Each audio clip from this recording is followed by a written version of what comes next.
एक बार राजा कृष्णदेवराय दरबार में एक व्यक्ति उनके सामने आकर कहने लगा, महाराज मेरे साथ न्याय करें। मेरे मालिक ने मुझे धोखा दिया है। इतना सुनते ही महाराज ने उससे पूछा, तुम कौन हो और तुम्हारे साथ क्या हुआ है? अन्नदाता, मेरा नाम नामदेव है। कल मैं अपने मालिक के साथ किसी काम से एक गांव में जा रहा था। गर्मी की वजह से चलते चलते हम थक गए और पास में स्थित एक मंदिर की छाया में बैठ गए। तभी मेरी नजर एक लाल रंग की थैली पर पड़ी जो कि मंदिर के एक कोने में पड़ी हुई थी। मालिक की आज्ञा लेकर मैंने वो थैली उठा ली। उसे खोलने पर पता चला कि उसके अंदर बेर के आकार के 2 हीरे चमक रहे थे। हीरे मंदिर में पाए गए थे, इसलिए उन पर राज्य का अधिकार था। परंतु मेरे मालिक ने मुझसे ये बात किसी को भी बताने से मना कर दिया और कहा कि हम दोनों इसमें से एक एक हीरा रख लेंगे।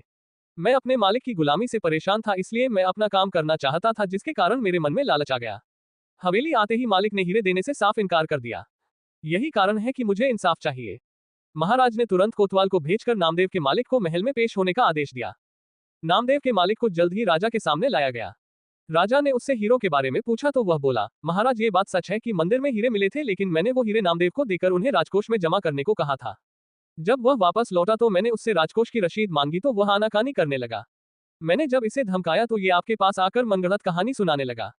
अच्छा, तो ये बात है। महाराज ने कुछ सोचते हुए कहा, क्या तुम्हारे पास इस बात का कोई सबूत है कि तुम सच बोल रहे हो? अन्नदाता, अगर आपको मेरी बात पर यकीन नहीं तो आप मेरे दूसरे तीनों नौकरों से पूछ सकते हो। वो उस वक्त वहीं थे। उसके बाद तीनों नौकरों को राजा के सामने लाया गया।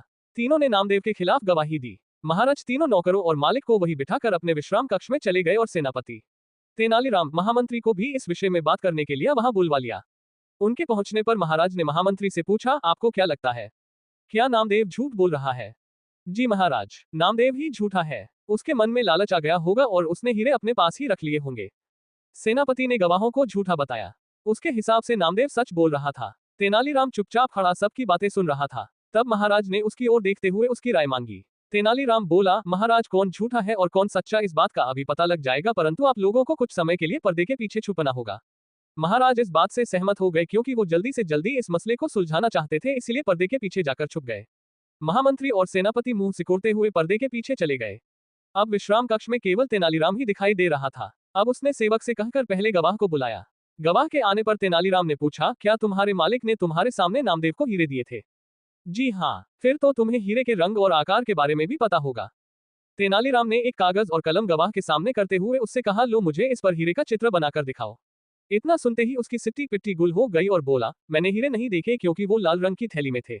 अच्छा, अब चुपचाप वहां जाकर खड़े हो जाओ। अब दूसरे गवाह को बुलाकर उससे भी यही प्रश्न पूछा गया। उसने हीरो के रंग के बारे में बताकर कागज पर 2 गोल गोल आकृतियां बनाकर अपनी बात साबित की। फिर उसे भी पहले गवाह के पास खड़ा कर दिया गया और तीसरे गवाह को बुलाया गया। उसने बताया कि हीरे भोजपत्र की थैली में थे, इस वजह से वह उन्हें देख नहीं पाया। इतना सुनते ही महाराज पर्दे के पीछे से सामने आ गए। महाराज को देखते ही तीनों घबरा गए और समझ गए कि अब सच बोलने में ही उनकी भलाई है।